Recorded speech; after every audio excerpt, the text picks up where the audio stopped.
प्रवासी भारतीय सम्मेलन पर राजधानी में बढ़िलानी सुरक्षा पहुंची special force DG camp office रे स्पेशल टैक्टिकल यूनिट पहुंची सशस्त्र बाहिनी पाखरे रही अत्याधुनिक अस्त्रशस्त्र जहाँकि कौन आक्रमण को प्रतिहत करने यथेष्ट देखंतु आम प्रतिनिधि अतुल्य बाउत Bhubaneswar exclusive report. High alert रे राजधानी भुवनेश्वर प्रवासी भारतीय सम्मेलन पूर्व कमिशनरेट पुलिस पक्षर व्यापक सुरक्षा व्यवस्था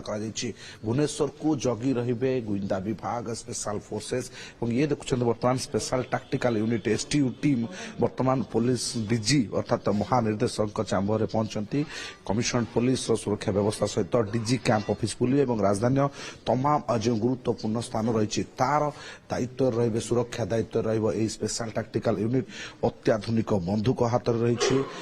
पूरा वायरलेस सागर रही तमाम बंधुक तीन प्रकार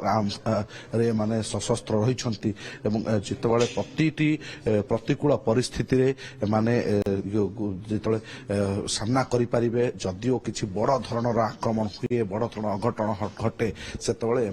सामना करेंगे कथा हूँ जितेबाला भुवनेश्वर प्रवासी भारतीय सम्मेलन 8, 9, 10 3 दिन धरी होगा जाते पन्नू आतंकवादी धमक दे सारी जे सुरक्षा को लेकिन तेणु आउ गोटे गुरुत्वपूर्ण विषय रही तेणु या केते गुरुतर सहित नौशा पुलिस एथिरू ही स्पष्ट होची ये देखुं आप जो जो सबुठारु अत्याधुनिक बंधुक धरी वर्तमान फोर्सेस नियोजित होती ये हूँ डीजी कैंप ऑफिस आप देखुं बर्तमान वाईवी खुरानिया चैम्बर पुलिस महानिर्देशक चैम्बर जो चैम्बर सामने बर्तमान एक टीम रही एमाने पूरा सुरक्षा व्यवस्था को कड़ा नजर रखिंट राजधानी जितेबाला सर्वभारतीय प्रवासी भारतीय सम्मेलन से एमाने सुरक्षा दायित्व रही जदिओ केंद्रीय गुइंदार नजर रे राजधानी भुवनेश्वर रही राज्य गुइंदा दायित्व रही किंतु कथा होची स्पेशल आर्म फोर्स एमाने रहिबे प्रवासी भारतीय सम्मेलन दायित्व रे दृश्य आप देखुते भुवनेश्वर कैमरा स्मृति अतुल्य बाउत ओटीवी।